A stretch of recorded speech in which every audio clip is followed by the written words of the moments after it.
Salman Al-Farisi punya strategi perang. Ketika itu di hadapan nih kafir Quraisy, ini Madinah, orang kafir Quraisy mau menyerang. Bagaimana menghadang orang Quraisy? Kata Salman, kami di Persia punya strategi. Apa strateginya? Menggali parit panjang-panjang. Parit digali panjang, lebar, kuda tak bisa melompat.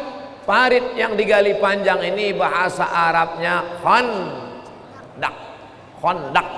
Itulah maka perang itu disebut dengan perang Khandak.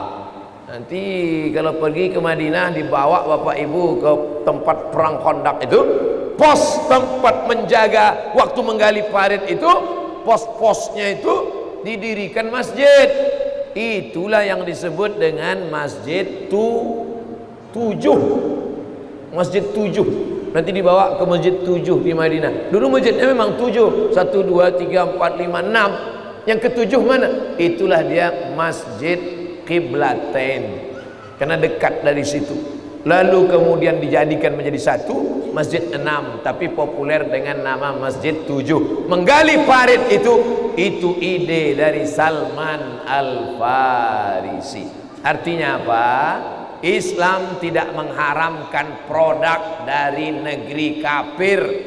Menggali parit itu produk, ide dari negeri tak Islam, boleh dipakai. Itulah maka malam ini kita tetap pakai kamera Sony. Sony itu bukan dari Arab Saudi, Sony itu dari Jepang. Kita pakai HP Samsung. Samsung itu dari Korea. Kalau dari Arab namanya Samsudin. Mohon maaf Pak Samsudin. Itu singgung dilaporkan pula ke Pak Polres. Lah tak ceramah Pak esok pagi. Nah, Salman Al-Farisi tadi mengeluarkan statement. Apa statement ini Ustaz?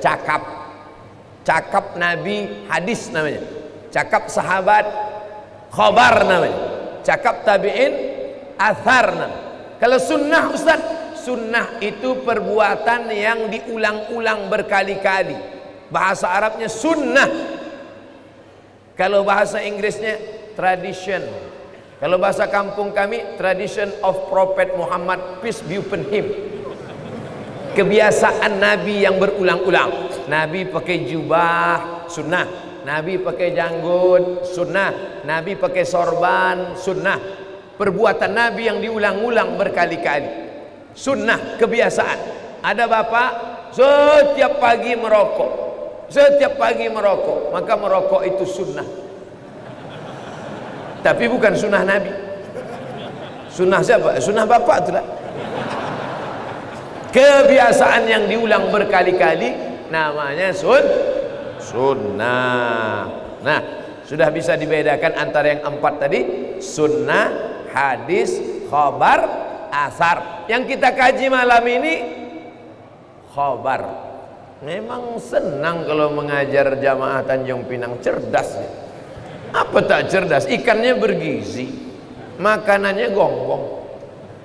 Oh tak cerdas. Di tempat lain gimana mau mudah menangkap pengajian? Makan ikan asin sama kangkung, hilang-hilang timbul gaji. Asal habis Isa menguap. Ini ikan segar besar-besar. Ikan di Tanjung Pinang ini mati sekali, di tempat lain 5 kali. Dipukul sekali, digoreng sekali, dipanaskan 3 kali. Rasa kapas ikan itu dah. Makanya saudara-saudara ingin makan seafood, datanglah ke Tanjung Pinang. Dah, potong, share. Bukan susah buat iklan. Apa kata Salman Al-Farisi? Inilah yang mau kita kaji malam ini. Apa kata Salman? Idza aradallahu bi'abdin halakan. Kalau Allah ingin membinasakan seorang hamba, apakah dibuatnya hamba itu sakit? Tidak. Apakah dibuatnya hamba itu miskin? Tidak. Apakah dibuatnya hamba itu kurus? Tidak. Apakah dibuatnya hamba itu ketakutan? Tidak. Idza arallahu bi'abdin halakan. Kalau Allah ingin membinasakan seorang hamba, naza'a minhul haya, dicabutnya sifat malu. Yang sakit jangan putus asa, karena Allah bukan marah dengan engkau. Justru dengan sakitmu itu Allah ingin membersihkan segala dosa-dosamu. Mudah-mudahan yang sakit-sakit dicabut Allah segala dosa-dosanya. Yang miskin jangan putus asa. Boleh jadi miskinmu itu adalah hikmah, karena kalau kau kaya mungkin kau kafir, lupa dengan Allah. Ini hambaku ini, ku kasih dia miskin biar sholat dia ke masjid 5 kali. Begitu dikasih rezeki langsung seminggu sekali. Begitu ditambah rezeki setahun 2 kali. Idul Fitri sama Idul Adha. Itu pun masbuk pula. Idul Adha cepat datang, mau ambil kupon lagi. Jadi kalau Allah mau membinasakan seorang hamba, naza'a minhul haya, dicabutnya rasa malu. Coba tengok orang yang pakai baju oranye. Baju oranye melambai. Tengok videonya. Nampak tak? Melambai. Yang ditangkap polisi pakai baju oranye melambai. Mestinya kan tunduk, malu kan? Melambai. Itu dicabut malu. Tak ada lagi rasa malu dalam hatinya. Tak ada rasa malu sikit pun. Perempuan-perempuan yang sudah tua pakai baju, you can see. Kau bisa menengok ketiak saya. Kita pula yang malu menengok dia. Melambai gini. Macam leher unta ketiak dia. Itu malu. Orang-orang yang hitam, kulit bekudis, pakai celana pendek, kita tengok hilang selera makan kita seminggu. Rupanya sudah dicabut Allah malu dari dalam hati. Na'udzubillah, na'udzubillah. Mudah-mudahan kita malam ini sampai mati tetap ada rasa malu dalam. Malu sudah tua tak pandai mengaji. Malu banyak nikmat tapi tak bersedekah. Malu menjadi orang dimuliakan Allah tapi perbuatan tercela. Al-haya, malu, syu'batun minal iman, satu cabang daripada iman adalah malu. Maka kalau mau menengok iman orang, tengoklah rasa malu.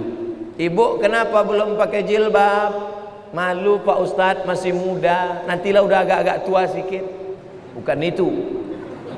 Itu malu tak tahu diuntung namanya. Bapak kenapa tak ke masjid Pak? Malu Pak Ustadz, masih aktif kerja, nantilah ke masjid udah agak-agak pensiun. Bangga kita di Tanjung Pinang, Bapak Sekda Provinsi Kepulauan Riau di masjid, Bapak polisi ke masjid, Bapak tentara ke masjid.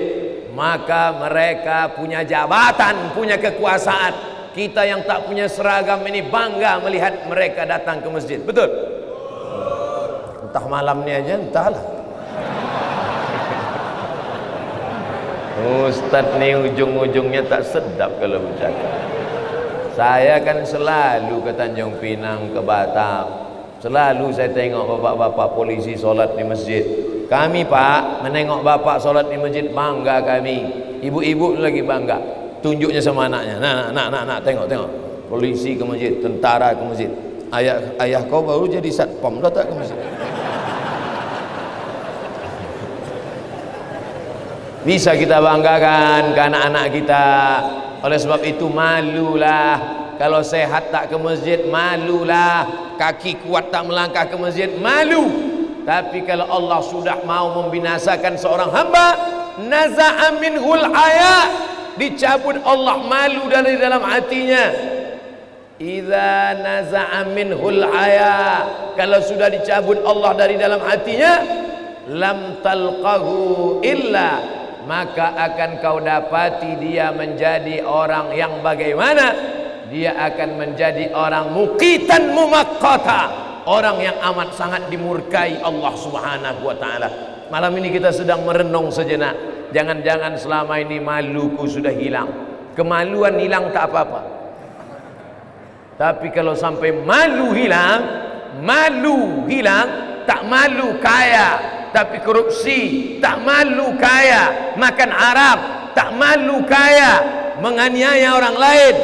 Maka kita hilangkan ini. Biarlah hidup sederhana, tapi kita tidak menganiaya orang lain.